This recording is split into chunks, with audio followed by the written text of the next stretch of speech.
다음은 우리 개인 보호구 착용에 대해서 살펴보도록 하겠습니다, 여러분.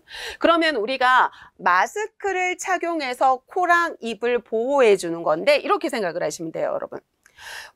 제가 아까 뭐라고 그랬냐면, 여러분, 뭐라고 했냐면, 일단 병원체가 있는 거잖아요. 그죠? 병원체가 있는 거고, 그죠?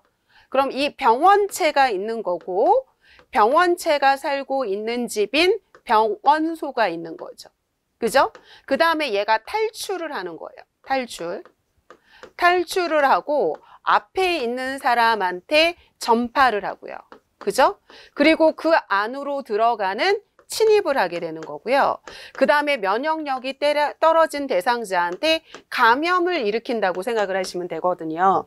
그러면 우리가 이걸 어떻게 해야지 감염이 생기지 않는 거냐면, 우리가 이 탈출을 막아줘야 되는 거잖아요. 그럼 내가 감염성 대상자라 그러면 마스크를 통해서 탈출하지 못하게 하는 거고, 아니면 내가 내 건강을 위해서 마스크를 해가지고 내 안으로 침입을 방지할 수 있다라고도 생각을 하시면 되고요. 그래서 우리 마스크를 해서 코랑 입을 보호해서 탈출도 못하게 하고 침입도 못하게 하면 좋겠죠, 여러분.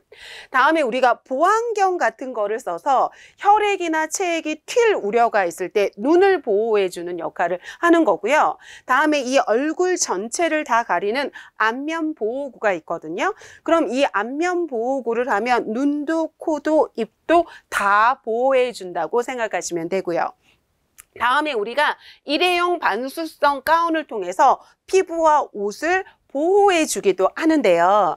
우리가 그래서 눈, 코, 입의 점막에 환자의 혈액이라던가 체액이라던가 분비물이 묻을 우려가 있을 때는 마스크라던가 안면보호구나 보안경을 사용을 해가지고 보호를 해야 되는 거고요.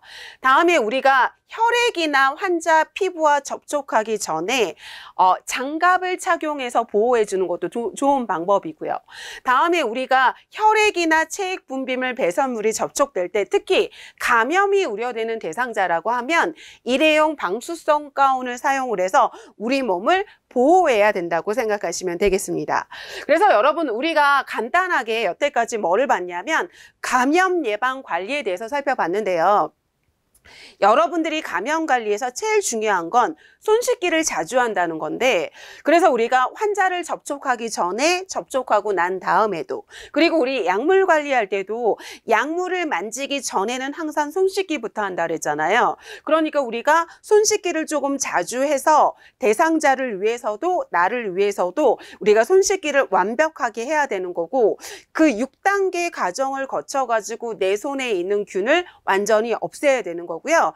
다음에 일상생활에서 보시면 핸드폰에도 정말 화장실 변기보다도 더 많은 균이 핸드폰에 있다고 하거든요, 여러분. 그러니까 우리가 핸드폰을 이렇게 사용할 때 고객님들과 병원 동행 매니저로서 병원 동행 서비스를 할 때는 꼭 필요한 상황에만 핸드폰을 만지시고요. 가능하면 핸드폰을 좀 만지시지 않으셔서 핸드폰에서 나오는 균을 내 손에 묻혀가지고 고객님들 같이 면역력이 떨어진 대상자한테 이렇게 피해를 끼치는 일은 없어야 된다고 생각하시면 되겠습니다, 여러분. 그리고 또 우리가 감염 예방을 위해서는 자주 머리 감고 자주 이렇게 양치하고, 그리고 내 의복을 깨끗하게 관리하고 내 몸을 깨끗이 관리하는 것도 감염 예방의 한 방법이고요. 다음에 우리가 손톱을 짧게 자르는 거 있잖아요. 이것도 감염 예방의 한 방법입니다, 여러분. 다음에 또 뭐냐면 손이 거칠어지지 않게 로션을 사용하는 것도 감염 예방의 방법인데, 왜냐하면 우리가 피부가 건조해지면 갈라지거든요. 갈라지면 병원체가 침입을 합니다. 그렇기 때문에 우리가 피부가 건조해지지 않도록, 갈라지지 않도록 해서 병원체가 침입하지 않도록 하는 것도 우리가 감염 예방의 한 방법이라고 생각하시면 되겠습니다.